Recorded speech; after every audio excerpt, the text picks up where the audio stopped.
It's 4:30 in the morning. The alarm is blaring KCLD. I quickly shut it off, trying not to wake up my husband. As I roll out of bed, I make sure that I'm looking for the 3 cats that tend to like to sleep in my room at night.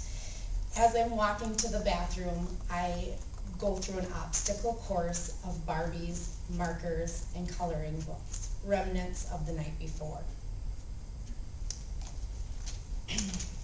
As I jump in the shower and get out and prepare myself for work, I get to dress in the most comfortable outfit ever, scrubs. My typical day is an 8-hour day, and when I am finished, I speed home, yes, I speed, to catch the big yellow bus delivering its daily package. As we walk through the door, I can see the chaotic mess of the morning my husband had with my 3 girls. All over the floor, counters, kitchen, everything. Madeline, Olivia, and Grace are my daughters. They are my life.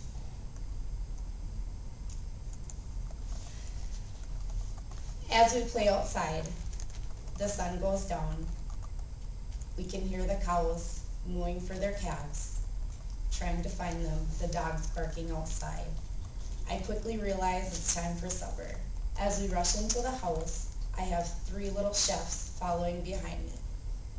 As I try to prepare, Grace makes sure she stirs every pot that sits on top of the stove. After supper, which is normally late, comes bath time.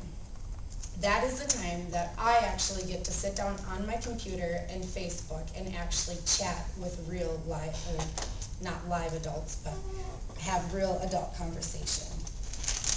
The fighting begins when Grace takes Olivia's kitty towel and runs off. There's yelling, fighting, hitting sometimes, and timeouts. As the girls go their separate ways for a very short amount of time, I wonder to myself daily what life would be without them if I was not a mother, a caregiver, their mother. Even though life starts early in the Otto household, there is never a dull or quiet moment.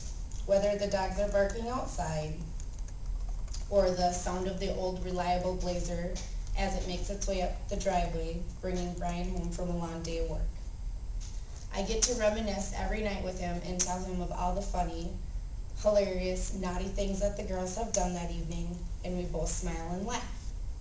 That is when I realize how fortunate I am to be a full-time working mother, but yet still get home every night to make my kids supper and to share with them in their life experiences. They consume my life, every single ounce of it, but I would not have it any other way. As I get myself into the bedroom, I turn off my lights and remember only not to trip over all of the markers, Barbie dolls, and everything else that is still left on the floor from the night before.